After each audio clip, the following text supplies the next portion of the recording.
Bueno, y por último vamos a ver otro problema NP completo, que es el problema subset sum, que también es un problema que ya hemos definido en alguna clase anterior. Primero recordemos de qué se trataba el problema subset sum.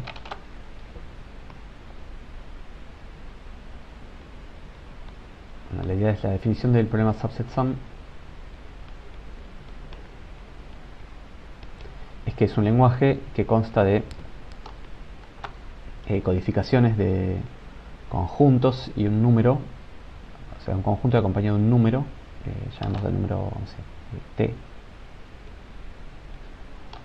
donde x eh, es un conjunto de números enteros, naturales,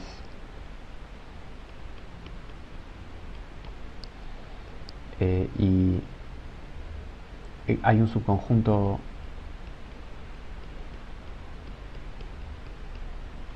de esos números, llamémosle y, que suma t. O sea, de todos los números que hay en el conjunto x, yo puedo elegir algunos de ellos y la suma de esos números da t. Ahora, en realidad, acá hay una pequeña sutileza, que es que más que conjuntos, nosotros ahora vamos a trabajar con multiconjuntos, o sea, con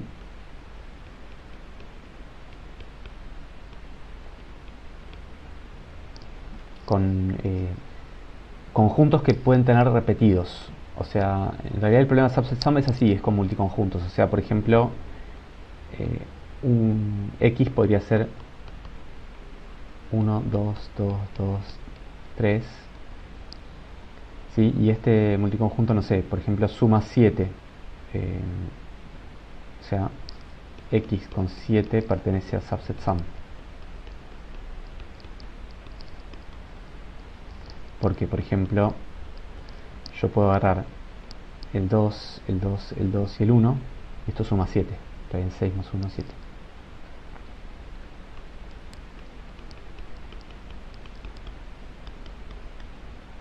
Está bien, entonces en realidad esto no es un conjunto porque el 2 aparece 3 veces. En un conjunto un elemento puede estar o no estar. No tiene sentido preguntarse si el elemento está más de una vez o no. Está bien, pero bueno, en realidad subset sum se define sobre multiconjuntos de números. Bueno, y lo que vamos a ver ahora es que este lenguaje también es NP completo.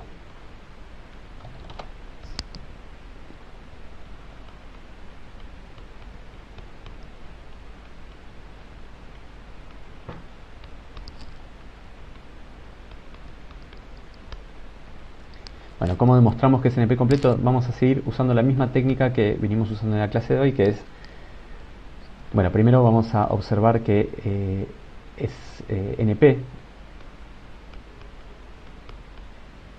Es NP, esto ya lo habíamos visto.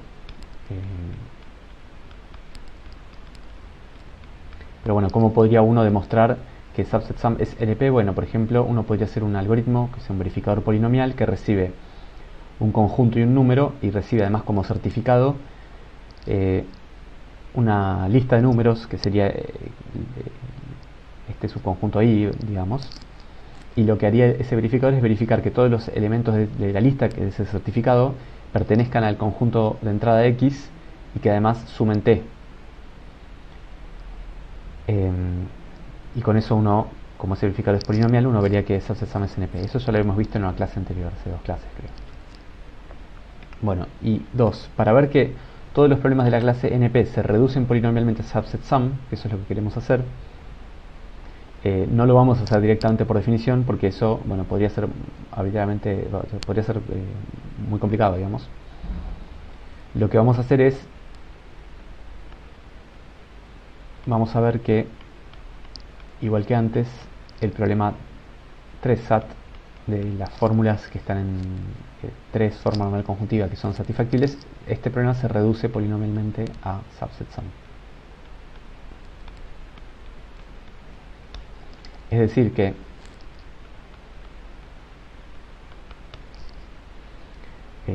dada una fórmula,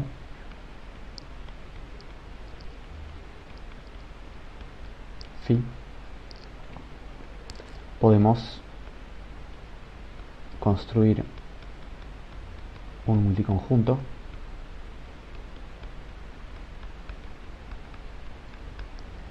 y un número t. Acá cuando digo número siempre me refiero a números enteros, incluso no negativos. El número t tal que, o tales que, la fórmula phi es satisfactible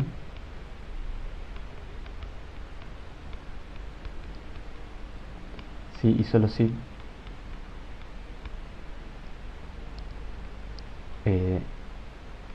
xt pertenece a subset sum, o sea, si solo si existe un subconjunto, o mejor dicho, un submulticonjunto de x que suma t. Bueno, entonces empecemos por dar esta construcción. Entonces la idea es, supongamos dada una fórmula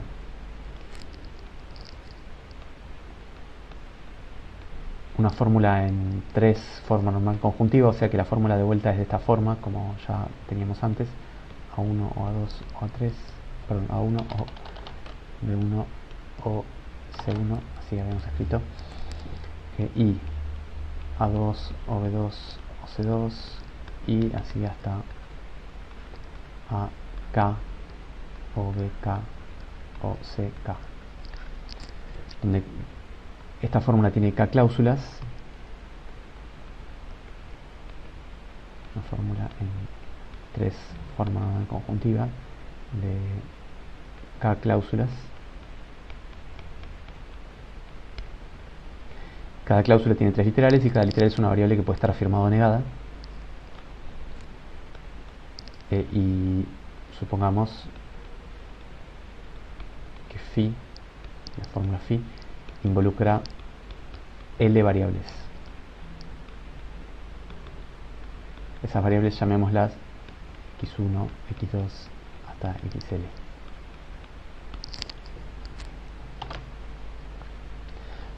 Entonces yo ahora voy a dibujar una tabla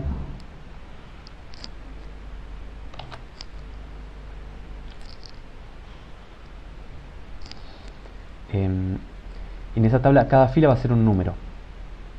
Entonces vamos a proponer, como lo que queremos definir es, o queremos construir un multiconjunto de números, vamos a definir un montón de números que van a ser los números que van a estar en el multiconjunto. Vamos a definir un número que vamos a llamar I1, un número que vamos a llamar Z1, un número que vamos a llamar I2, un número que vamos a llamar Z2, y así hasta un número que vamos a llamar IL, un número que vamos a llamar ZL.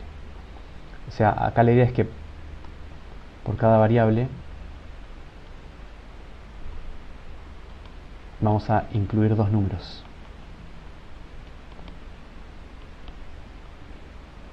en el multiconjunto X.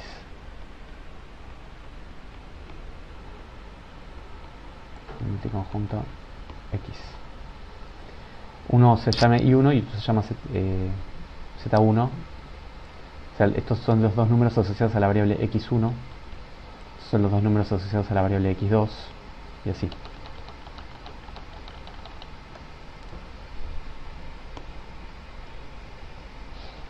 Y estos números yo voy a detallar qué dígitos tienen esos números.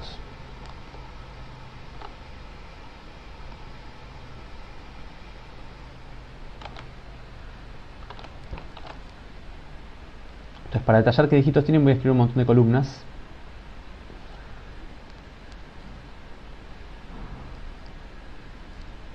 Cada columna va a ser un dígito del número. Los dígitos del número los voy a escribir en notación decimal.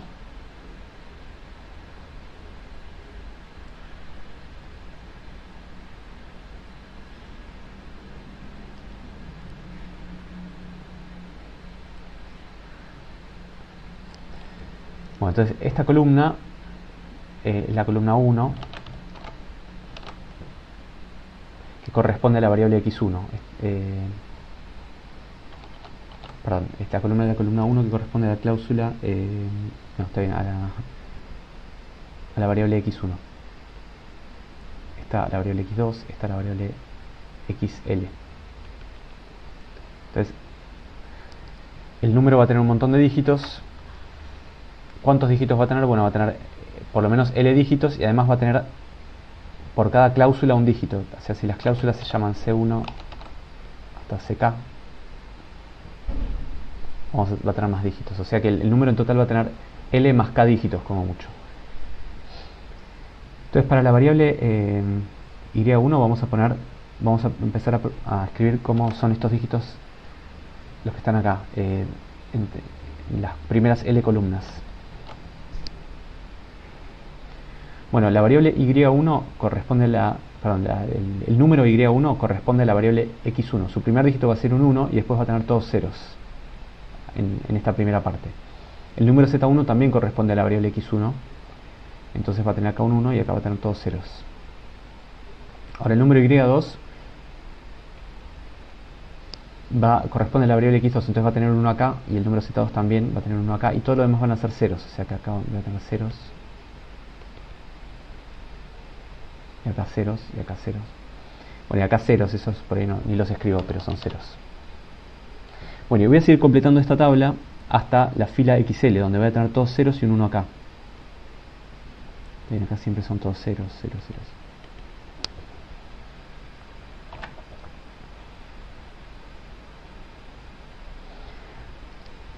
Bueno, eso por un lado. Y además, ahora, el número y1 va a estar asociado al literal. El número y está asociado al literal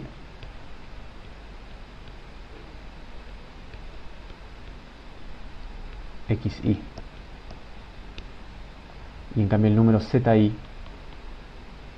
va a estar asociado a su negación,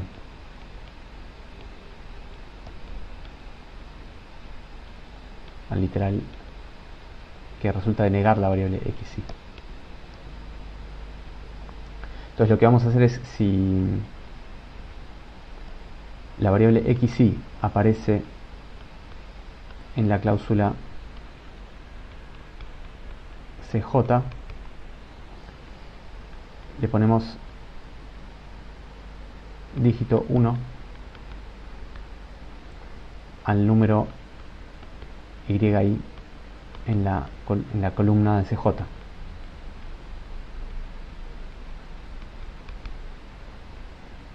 Está bien. Y si la negación de xi aparece en la cláusula cj,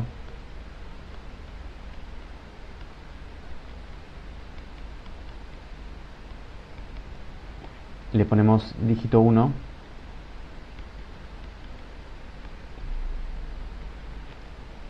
al número zi en la columna de cj.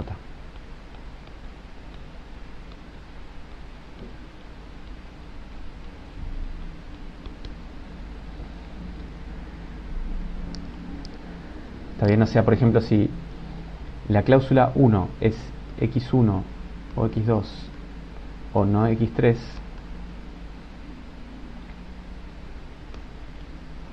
como x1 aparece en la cláusula 1, vamos a poner acá un 1, y como la negación de x1 no aparece en la cláusula 1, acá vamos a poner un 0. ¿Está bien? Porque en la cláusula 1 aparece x1 y no aparece su negación. Además, como la variable x2 aparece afirmada en la cláusula c2, entonces a y2 le vamos a poner un 1 acá, y a z2 le vamos a poner un 0 acá, porque la variable x2 aparece en la cláusula c2 y la negación de la variable x2 no aparece en la cláusula c2. En cambio, en el caso de x3, que sería lo que viene en la columna, perdón, acá esto es en la cláusula c1. Acá estamos hablando siempre de la cláusula c1, porque esta es c1. La variable x3, como vamos a poner acá xl, vamos a poner xl para que se entienda acá abajo. Como la variable como el número y le corresponde a la afirmación de la variable xl, entonces, y la afirmación de la variable xl no aparece acá en la cláusula c1, vamos a poner acá un 0. Y como la negación de la variable xl corresponde a la fila de este número zl, vamos a poner acá un 1. Entonces lo que dice esta columna es si en esta si la variable x1, la variable x sub i aparece o no en la cláusula C1. Lo que es esta columna es si la variable xi aparece o no en la cláusula C2, o si aparece ella o su negación, así, hasta la cláusula C. Entonces acá vamos a tener un montón de ceros y unos, dependiendo de en qué cláusulas aparezcan las variables.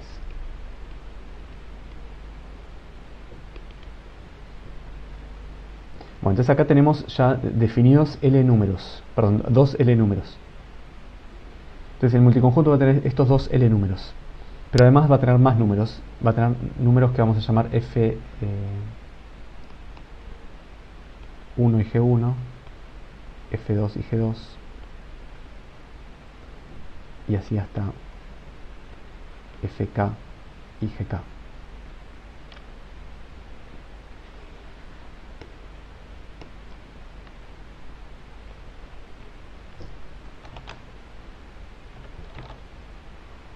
Bueno, vamos a extender estas líneas así nomás. Bueno, estos números FK y GK, fíjense que hay dos por cada cláusula.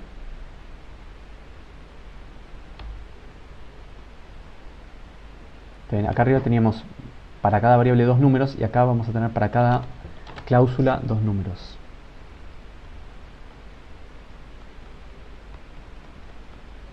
Para cada cláusula incluimos dos números en el multiconjunto.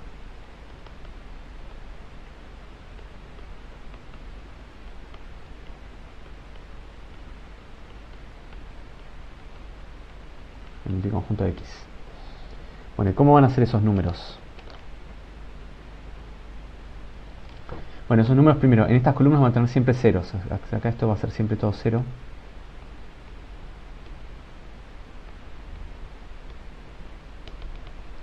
Son todos ceros. En las columnas de las variables, x1 hasta xl. En las columnas de las cláusulas, F1 y G1 van a tener un 1 en su cláusula, en la cláusula C1, y 0 en las demás. F2 y G2 van a tener un 1 en su cláusula y 0 en las demás. Y así FK y GK van a tener un 1 en su cláusula, que es la cláusula CK, y 0 en las demás.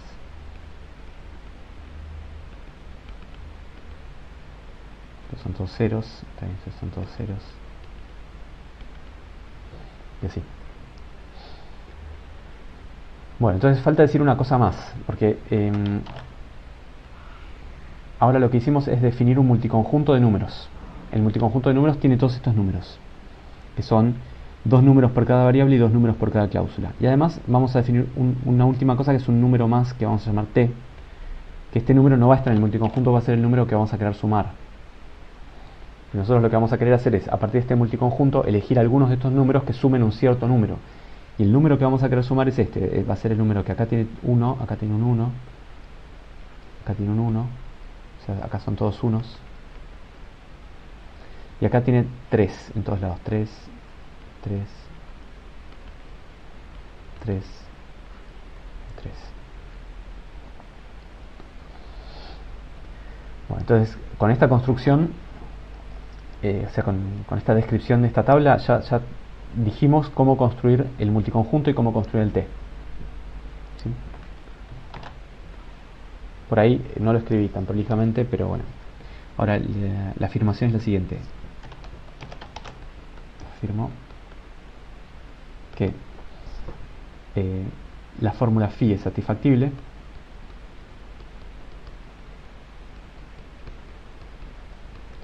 si y solo si el conjunto X acompañado del número T pertenece al conjunto de subset sum, al lenguaje subset sum. En donde acá X es el conjunto de números que tiene, bueno, a los números que llamamos X1, perdón, Y1, Z1 hasta YLZL, y también tiene los números que llamamos F1, G1 hasta FK, GK. Ese es el multiconjunto X. Corresponde a todas las filas de la tabla salvo la última, esta de acá.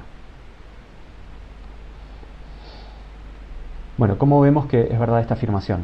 Bueno, de vuelta, hay que demostrar dos implicaciones. Entonces, si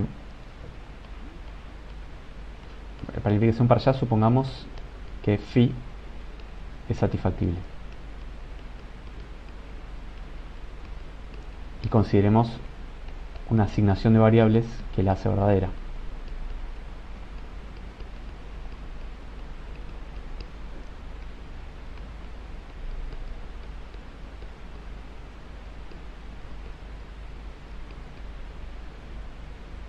Bueno, lo que queremos demostrar ahora es, entonces, suponiendo que hay una asignación de variables que hace verdadera la fórmula, que podemos elegir de todas estas filas de acá arriba, podemos elegir algunas que suman esto de acá abajo. ¿Está bien? Bueno, entonces, ¿cómo hacemos? Bueno, la idea va a ser que si la asignación de variables hace verdadera a x1, vamos a elegir esta fila. Y si la hace falsa, vamos a elegir a z1. ¿Está bien? O sea, si la asignación hace verdadera a x1, vamos a elegir el número y1, y si la hace falsa, vamos a elegir a z1. Lo mismo para x2. Si la asignación hace verdadera a x2, vamos a elegir el número y2, y si no, vamos a elegir el número z2. Entonces, como vamos a elegir de cada par de estos números, y1 y z1, exactamente uno de los dos, esta columna siempre va a sumar 1, y esta columna también, porque vamos a elegir a y2 o a z2, a solo uno de ellos dos, y lo mismo hasta la fila zl, yl. Entonces, como elegimos siempre a uno de cada uno de estos dos, siempre vamos a tener acá todos unos. Por otro lado, como entonces escribamos eso.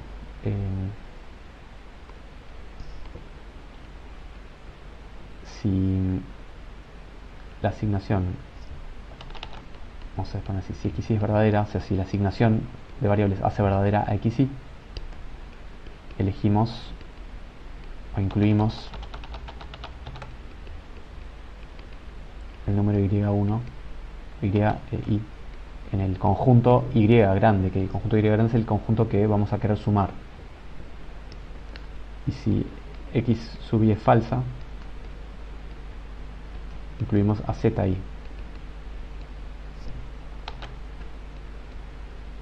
En i. Entonces ahora la suma de todos esos numeritos es de la forma,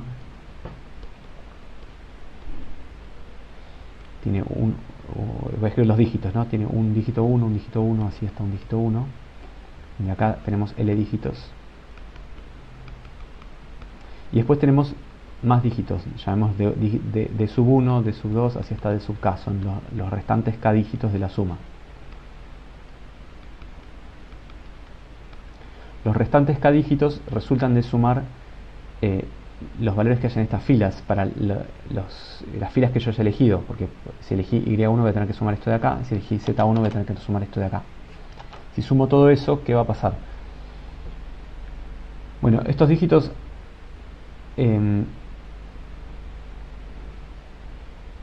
de sub i al sumo puede ser 3, ¿no? Porque no puede ser mayor que 3, porque en cada cláusula hay 3 literales, entonces en cada una de estas columnas a lo sumo 3 numeritos son unos y los demás son todos ceros, porque cada cláusula tiene 3 literales. Y además esa suma tiene que ser por lo menos 1. ¿Por qué digo que tiene que ser por lo menos 1? Bueno, porque la asignación de variables hace verdadera la fórmula. Entonces, como la asignación de variables hace verdadera la fórmula, de los 3 literales de cada cláusula, uno de ellos tiene que ser verdadero, por lo menos uno de ellos. Entonces esa suma tiene que dar un número entre 1 y 3. Bueno, y ahora lo que yo quiero es que la suma me dé 1, 1, 1, 3, 3, 3. O sea, porque t es igual a este número.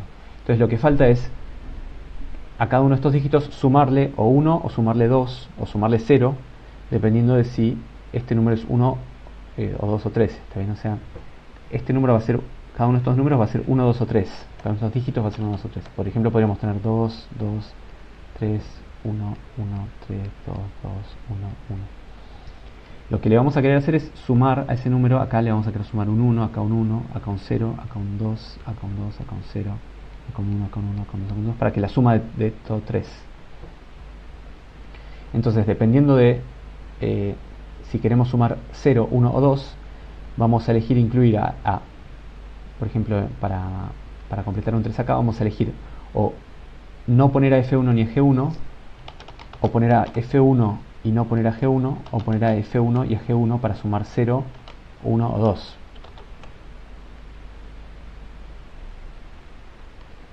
Entonces, ahí se puede ver que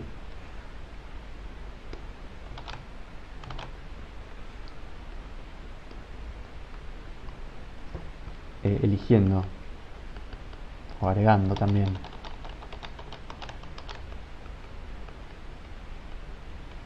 elementos del conjunto F1, G1 hasta FK, GK, se puede completar la suma a esto.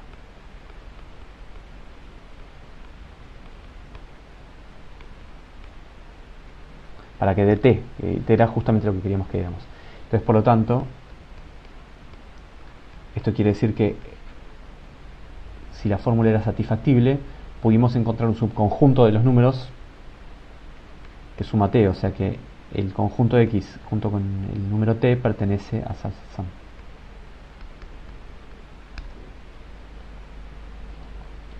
Bueno, y para demostrar la implicación inversa, como en las partes anteriores de la clase, lo que va a pasar es similar, o sea, supongamos que ahora este conjunto está en subset sum. ¿Qué quiere decir eso? Bueno, quiere decir que, mirando este gráfico, quiere decir que yo puedo elegir de todas estas filas, puedo elegir algunas que sumen este número t. Bueno, si elegí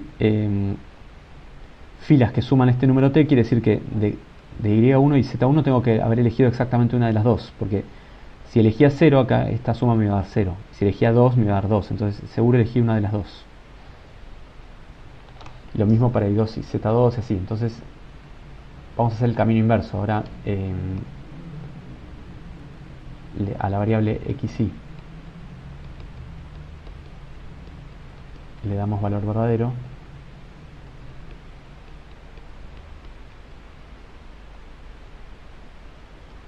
Si y pertenece al conjunto y falso si no.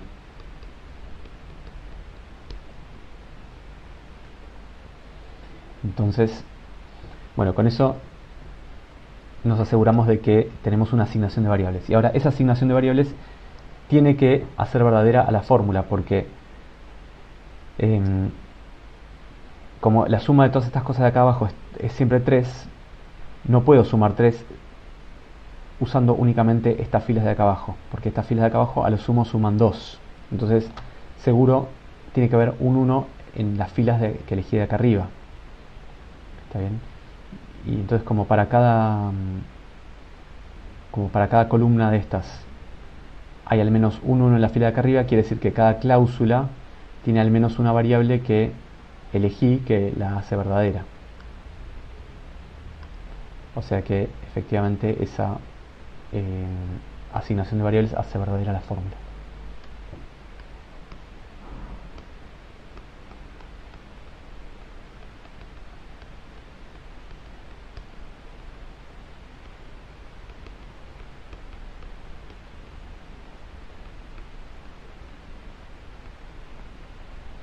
Bueno, y como esa asignación de variables hace verdadera phi, entonces phi es satisfactible.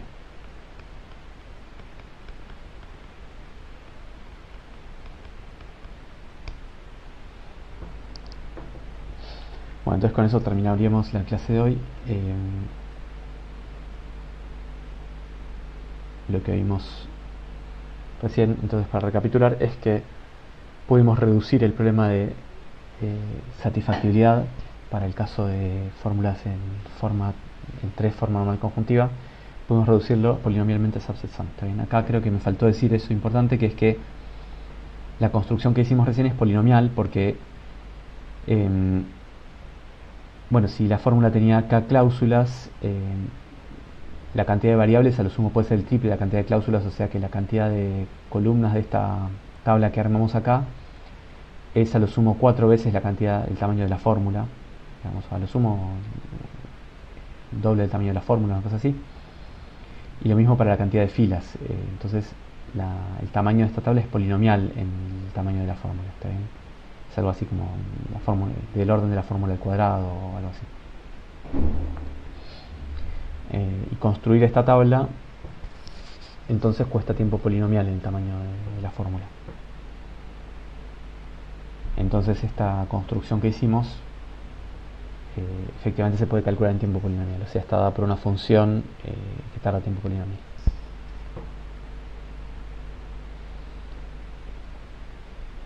Bien, entonces con eso el problema de subset sum resultaría NP completo. Bueno, ahora sí creo que con eso terminamos la clase de hoy.